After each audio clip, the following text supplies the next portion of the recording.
Yes! Back in Season 6, the Destiny community was taken by storm when it was revealed that the weapon that was known as the Outbreak Prime in Destiny 1 will be attainable in Destiny 2 by the name of Outbreak Perfected. Back in Destiny 1, this was the exotic weapon reward attained from the Wrath of the Machine raid. The Wrath of the Machine raid hasn't found its way into Destiny 2 as of presently, but the Outbreak Perfected itself was rewarded after completing a time mission known as 0 Hour that would task you to venture the old dilapidated tower and defeat a powerful fallen boss. Many moons later in Season 14, the Vault of Glass raid made its Destiny 2 debut, and with it arrived its respective raid exotic, the Vex Mythoclast, an iconic exotic weapon randomly rewarded after defeating the raid's final boss, Atheon Times Conflux, on hard difficulty. But also back in Destiny 1 existed the Crota's End raid, the second raid to ever be released in the series. Its respective raid exotic was the arc damage auto rifle known as the Necrochasm. This weapon came to mind some time ago as I found myself theorizing what we might be getting in the upcoming Witch Queen expansion. This expansion is expected to be centralized around Savathun, the Witch Queen, sister of Oryx, the Taken King, and the aunt of Crota, son of Oryx, the final boss of the Crota's End raid. I don't really want to get into theorizing if the Crota's End raid itself will return in the Witch Queen expansion, despite the high likelihood of such, because the star of the show today is the Necrochasm. If you've never played Destiny 1, or if you've never heard of or obtained this weapon, let's take some time to get better acquainted with it. So with all that out the way, let's go ahead and get it in. How do we plan on getting to know a weapon if we don't become familiar with its perks? Well, its intrinsic perk is known as Cascade, and it states that melee kills will reload a portion of the magazine. This perk is roughly comparable to the Nightmare Fuel perk belonging to the Hunter exotic gauntlets known as Seal Ahamkar's Grasp, and a legendary perk known as Grave Robber. Zen Moment is Necrochasm's second perk, one of my favorite perks of all time. Zen Moment increases a weapon's stability by 66% after 5 rapid hits of damage, and it's important to note that the stability increase is based off of the weapon's base stability only. Now, I enjoy using Zen Moment because my aim is terrible most of the time, so if there's any way I can lessen the difficulty of shooting things, I'm always for it. A rapidly firing bullet hose weapon like Necrochasm benefits greatly from a perk like this because high rate of fire weapons inherently have low stability and are known for being everything but pinpoint accurate. Necrochasm's final perk is known as Cursebringer, and it states that kills with this weapon trigger a Curse Thrall explosion. So yeah, this perk does exactly what it claims. Killing an enemy with Necrochasm will cause them to explode as if they were a Curse Thrall. Anyways, in year 1 of D1, this perk was pretty lackluster because it will only proc from precision kills. Yeah, that's a pretty counterintuitive prerequisite, and this realization is even more hilarious because I literally just got done saying that weapons like Necrochasm do not have pinpoint accuracy. Bungie eventually realized how terrible of an idea this was, so sometime later on, the precision kill requirement to prompt Cursebringer was removed. Necrochasm was given arc damage, but if you ever use Necrochasm, you would realize that it doesn't actually deal arc damage at all. This is just a matter of simple realization because enemies defeated by solar damage turn into vanishing cinders, enemies killed by void damage disappear into purple nothingness, and enemies killed by arc damage are always electrically shot before vanishing away. Enemies defeated by Necrochasm always die in a Curse Thrall explosion, so the arc damage kill effect never happens with Necrochasm, ever. There's nothing lightning or electricity oriented about this weapon because there's zero presence of such here. If I lost you before, I'm pretty sure you'll understand where I'm coming from now. And now that we established that Necrochasm isn't actually an arc damage weapon, it's more than safe to write its arc damage off as a placeholder. Bungie was more or less figuring things out over the course of D1's lifespan, something that was made very evident based on the complete state of disarray that Destiny 1 was in during its first year. Now, I would even go to the extreme and say that the arc damage icon was more than likely just slapped onto Necrochasm because from Bungie's perspective, it was entirely too unique to be written off as a kinetic damage weapon.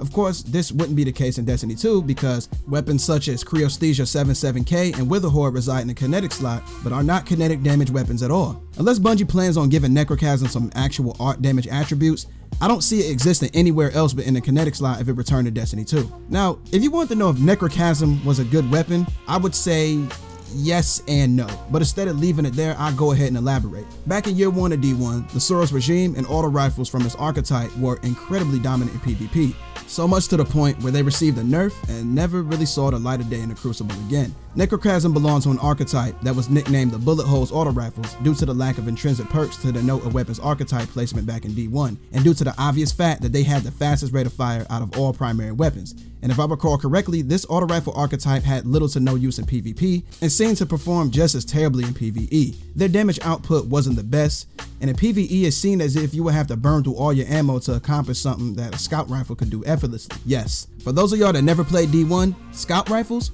were the apex predators of the PvE primary weapon meta, which might come off as shocking to somebody who can only base their knowledge off of Destiny 2, and how scout rifles have struggled to remain relevant in all parts of the game. So yeah, Necrochasm was stigmatized by the first auto rifle nerf, alongside its belonging to the least favorite auto rifle archetype in the game. The first, last, and only time that a bullet holes auto rifle has made any type of noise in the Crucible was when the Doctrine of Passing stepped on the scene during the Take a King era of Year 2 of Curse of Osiris.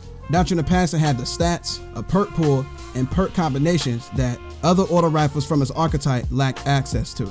Back then, everybody was after the role consisting of persistence, hand-laid stock, and counterbalance, because this role turned Doctrine of Passing into a literal laser beam. But since this weapon was only obtainable from trials back then, it wasn't widely accessible to everybody because a lot of people either didn't have a fire team for trials or didn't have the confidence to give trials a try. So simply put, Doctrine of Passing was built different. Necrochasm stats are roughly comparable to that of Doctrine's if we were to base things on the role I just mentioned, but no matter how solid this weapon's stats were, nobody was about to give up their exotic slot when weapons like Might and Multi-Tool and the Last Word were a thing, especially when you realize the lack of competitive value auto rifles offered. Even though the Doctrine was considered to be the best auto rifle for PvP back then, D1's PvP meta continued to change, and weapons such as Ice Luna and Palindrome were held to a much higher regard. Something that shouldn't sound surprising at all, considering how popular hand cannons always have and always will be in the Destiny franchise. I always thought the Necrochasm was a cool and unique weapon in D1, but I literally detested auto rifles after Year 1 ended, and you would never see me using one. To make matters worse, I was not a fan of Necrochasm's archetype at all, but I never applied my opinions and beliefs when it comes to discussing if a weapon is viable or not. Although its Cursebringer perk was cosmetically appealing,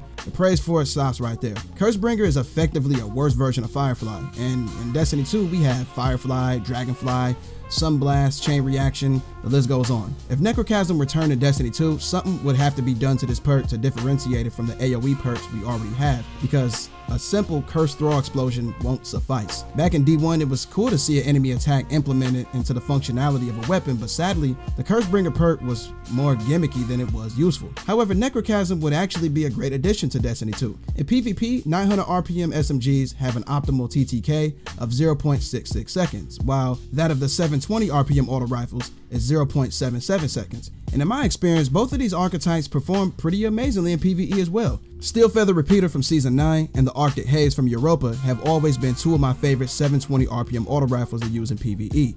And just to be clear, I highly doubt that Necrochasm will return as a 720 RPM auto rifle. I only mention that archetype to give you some peace of mind that Necrochasm will perform well no matter which of these two archetypes Bungie place it in. Because if you think that the 720 RPM auto rifles perform well, just imagine how well Necrochasm would do if it were a 900 RPM auto rifle. Its Destiny 2 version will be able to take some serious advantage of the perk dynamic sway reduction, because you can really feel the accuracy and stability difference this perk offers when it comes to weapons with bigger magazines. Now, should Necrochasm return as an auto rifle or a submachine gun? One thing to note is that the archetype Necrochasm belonged to doesn't exist in Destiny 2. In terms of rounds per minute, the closest we have are the 900 RPM SMGs. The 720 RPM auto rifles have the fastest fire rate in their respective weapon family, but 720 RPM is a lot slower than 900. So where would Necrochasm fit in? Now, there's three different ways I would go about bringing Necrochasm back. I would either want to see it return as an auto rifle firing at 900 RPM or 950. I've heard several members of the Destiny community suggest 1000 RPM, which is interesting, but I'll get into that in a moment. 900 RPM will be the most logical because that's the archetype it belonged to in Destiny 1, as we established. And as of presently, Sweet Business is the only auto rifle in the game capable of reaching 900 rounds per minute. The only difference is that Sweet Business doesn't fire at 900 RPM right out the gate. Its rate of fire increases as the trigger is held down, so if Necrochasm returned as a 900 RPM auto rifle, it would be the only true member of its respective archetype.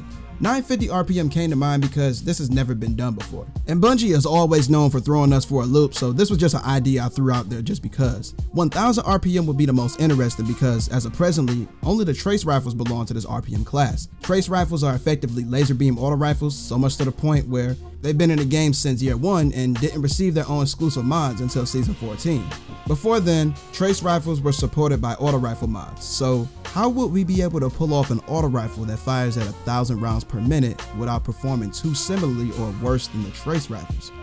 Honestly, I don't have any logical ideas, but if you do, let me know in the comment section. Let me make it absolutely clear that I would not, I repeat, I would not want Necrochasm to return as an SMG because that would only make sense by RPM alone. Cosmetically, Necrochasm isn't compact or small enough to pass as an SMG, for the most part. Because if we were to go by RPM alone, Sweet Business could pass as an SMG, and that would make absolutely no sense. Now, every time a D1 exotic weapon returns in D2, it maintains its original identity but gains new and improved abilities and utility, and I could only assume that Necrochasm will receive the same treatment. Well, everybody, that does it for this one. In my opinion, Necrochasm was a bit ahead of its time, and it seems that most, if not all, of the weapons and or archetypes that perform terribly in D1 actually have a place in D2, so it's more than safe to assume that Necrochasm would do just fine if it returned. In the comment section, tell me if you use Necrochasm in Destiny 1 and if you would want it to return in Destiny 2. But yeah, if you made it to the end of this video and enjoyed what you watch, do me a favor and thumb rest of that like button until it turns blue. And if you're new to my neck of the woods, go ahead and subscribe to the channel and click that bell icon so you don't ever miss a video of the most elite gaming content.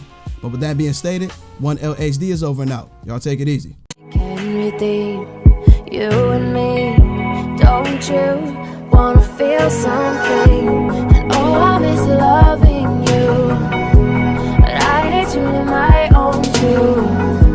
I wanna feel it all brand new. I found a little something from Miss Angelou.